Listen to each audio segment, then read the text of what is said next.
Hello, my fellow humans. I have a question for you. If you were to climb a mountain and accidentally fall off and bonk your head, which helmet would you want to protect your head? Is it a 5400 health helmet made of diamonds, or helmets with powerful major IDs and high skill point bonuses? Or a 350 health helmet that gives a whopping 3% walk speed? I mean, hey, the choice is pretty obvious, isn't it? So yeah, the climbing helmet. I ranted about Marrow Peaks and the climbing helmet in my region ranking, where I expressed my deepest hatred towards this region and this helmet.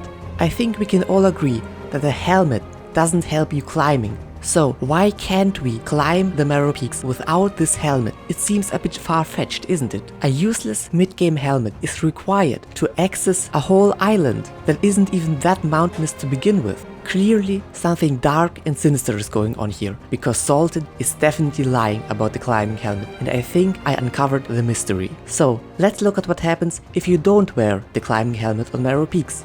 It looks like you're floating in the air, unable to touch the ground. This is a pretty telltale sign for magnetism. Let me illustrate this for you.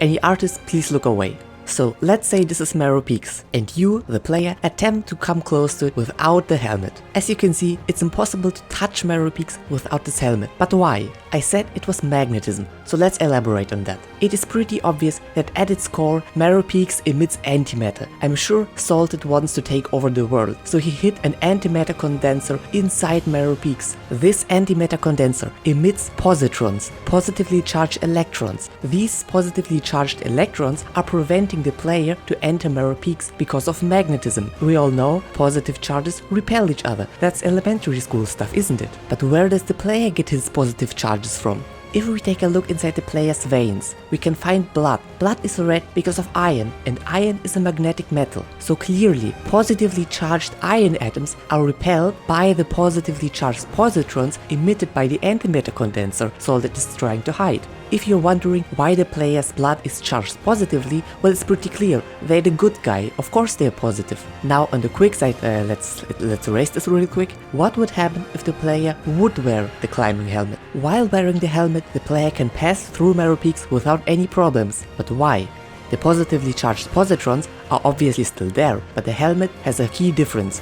Because it's so bad design, fetching it makes the player very angry. So, looking inside the player's blood again, we can see this bad design makes them very angry, so the iron atoms flip their charge and become negatively charged. Since two opposite charges have no effects on each other, the player is free to pass Marrow Peaks. So, that answers the question about the climbing helmet. But I think the bad design of Marrow Peaks and the climbing helmet is not our main issue here. We should all be very concerned about Salted's antimatter condenser and what he might do to humanity. I think Salted will lead the Vogue invasion onto Earth, but that's a completely different story. I might do a video about that if Salted doesn't silence me first. So, have a good day everyone, watch out for random Vogues in your basement, and goodbye.